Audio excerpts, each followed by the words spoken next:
This is English Glow Up, where your English gets better every day. Hi everyone, I'm Ava, and today I'll be talking about something that might sound strange at first, but can completely change the way you learn English. Today, we're talking about how to improve your English without studying. Not without effort, not without patience, but without pressure. Without sitting at a desk feeling guilty.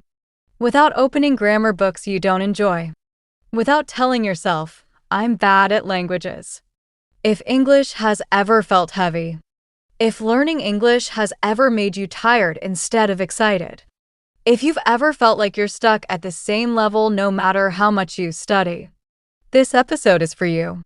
Stay with me until the end, because my friend Emma will explain the hardest moment in learning English in a very simple, honest way, and she'll close this episode. Let's begin. First, let's clear something important. When people hear without studying, they panic. They imagine no rules, no structure, no progress. But here's the truth. Most people don't fail at English because they don't study enough. They fail because they study in a way that disconnects them from the language. English becomes something cold, something stressful, something you're afraid of touching. But language is not a subject. It's a living thing. You don't study music to feel it. You don't study friendship to connect. You experience them. And English works the same way. Why school methods don't work for most adults. Let's talk honestly about school. At school, English is taught like a test, rules, exceptions, right or wrong. But real English doesn't care about your grammar book. Real English is imperfect, fast, emotional, full of pauses, full of mistakes. Native speakers don't think present perfect or past simple. They think, what do I want to say? When you study too much, your brain becomes a police officer. It stops you, corrects you, freezes you. That's why you know English, but can't speak it. The real problem is not English, it's fear. Let me say something clearly. Most people don't have an English problem. They have a confidence problem. Fear sounds like, what if I say it wrong? What if they judge me? What if I sound stupid? But here's a secret. People don't judge your grammar. They feel your energy. Confidence makes broken English powerful. Fear makes perfect English invisible. How children learn and why it works. Children don't study. They absorb. They hear the same words again and again. They repeat wrong sentences. They get corrected gently or not at all. And somehow, they become fluent. Why? Because their brain is relaxed. A relaxed brain learns faster. Adults try to control the language. Children let the language enter them. Your job is not to control English.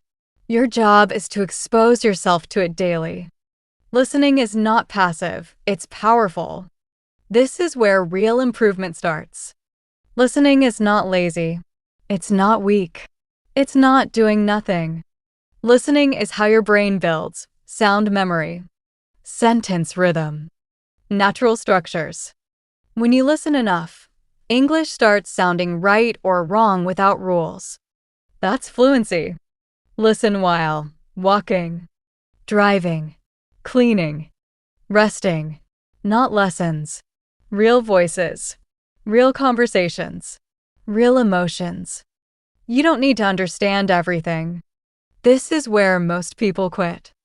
They say, I don't understand 100%, so it's useless. No, your brain doesn't need 100%. It needs familiarity. Think of music in another language. You don't understand the words, but you feel the rhythm. You remember sounds. That's learning. Confusion is normal. Silence is not. Stop translating in your head. Translation is the biggest enemy of fluency. When you translate, you delay. When you delay, you panic. When you panic, you stop. Instead of translating full sentences, Start reacting. Yes. No, I like that. I'm not sure. That makes sense.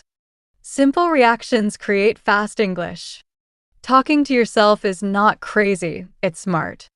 This is one of the strongest habits. Talk to yourself in English. Every day. Explain your thoughts. Describe what you see. Repeat phrases you heard.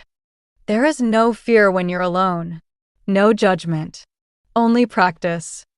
Your mouth needs training, not permission. Why simple English is better than advanced English. Let's be clear. Advanced English is not complicated English. Advanced English is clear, natural, comfortable. Native speakers love simplicity. If people understand you easily, you're fluent. Stop chasing difficult words. Chase connection. Mistakes are not the problem.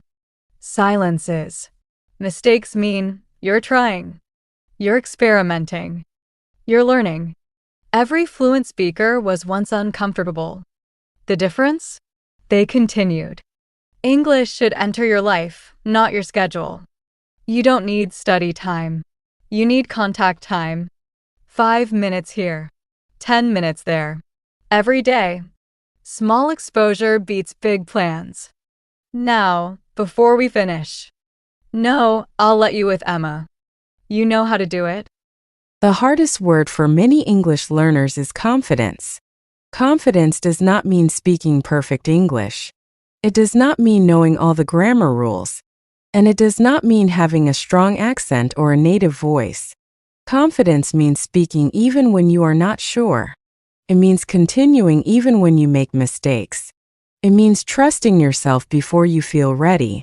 Many people wait to feel confident. But confidence doesn't come first. Confidence comes after action. You speak a little, confidence grows. You make mistakes, confidence grows. You continue, confidence grows. This word is hard because fear feels safer than confidence. But every time you speak, you prove to yourself that you can. And if you are learning English and building confidence, don't forget to follow English Glow Up for calm, clear, confident English, one step at a time.